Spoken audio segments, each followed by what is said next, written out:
So I don't know if this is working, so this is my first attempt. I'm going to read this story, The Glowing Shoes, written by a fourth grader in Massachusetts. And as I read, I'm going to be talking about why all of these sentences are highlighted in bright colors. So first I'll read it to you and then I'll go over the highlights. So first we have the directions. Say, read all of the comments on this document posted by Mrs. Nunes and use this as an example of narrative writing. Glowing Shoes. One quiet Tuesday morning, I woke up to a bright... Let's start again. The glowing shoes. One quiet Tuesday morning, I woke up to a pair of bright, dazzling shoes lying right in front of my bedroom door. The shoes were a nice shade of violet and smelled like catnip. I found that out because my cats, Tigger and Max, were rubbing on my legs, which tickled. When I started out the door, I noticed that Tigger and Max were following me to school. Other cats joined in as well. They didn't even stop when we reached Main Street. "Don't you guys have somewhere to be?" I quizzed the cats.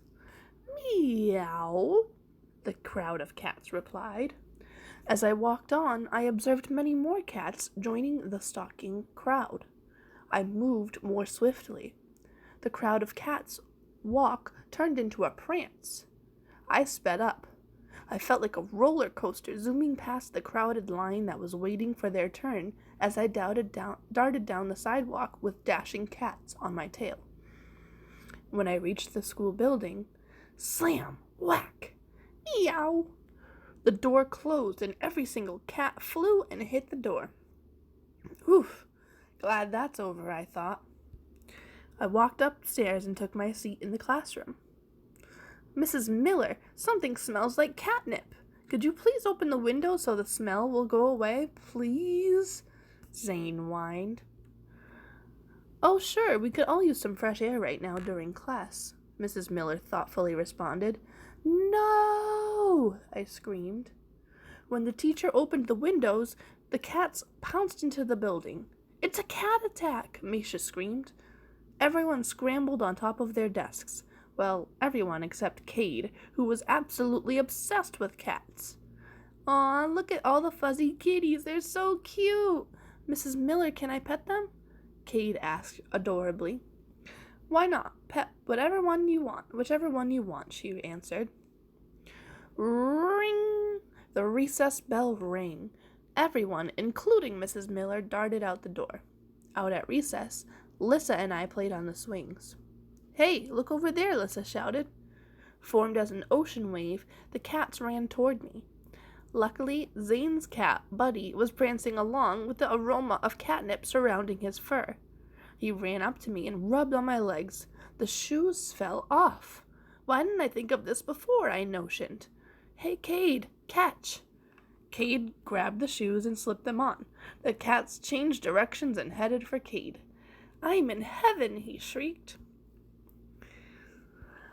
So it's a kind of a silly story of a girl who has a problem with shoes, similar to the wacky shoes story where her shoes lead her everywhere. These shoes get her attacked by a pile of cats, and she solves her problem by giving the shoes to her friend that loves cats.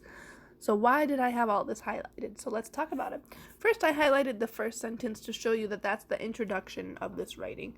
It tells you the setting, where and when, in the bedroom on a Tuesday morning. And it tells you who it was, the narrator. I woke up to a pair of bright, dazzling shoes. Next, you see a sentence in purple. A nice shade of violet, and it smelled like catnip. Those are some examples of sensory details. The shade of violet is what it looked like. It smelled like catnip. That's what it smelled like. Next, in orange down here, "Don't you guys have somewhere to be?" I quizzed the cats. "Meow," the crowd of cats replied. Those are some examples of dialogue. In yellow, I've highlighted some examples of transitional phrases. "As I walked on," "when I reached the school building," "when the teacher opened the windows." Those are all examples of transitional phrases. I highlighted this sentence, "I moved more swiftly," as a detail sentence because it makes me make a picture in my mind of how that character is moving in a story. This green sentence is a figurative language sentence. I felt like a roller coaster zooming past the crowded line that was waiting their turn. That would be a simile. She's comparing herself to a speedy roller coaster. Okay, some more sensory details. It smells like catnip. Ring is another sensory detail. The aroma of catnip is another sensory detail. So those are all, this narrative writing really does include all of the aspects of narrative writing that I discussed in my last video. So this is a great example for you to use when you are looking for examples of what belongs in narrative writing. I hope you enjoyed it.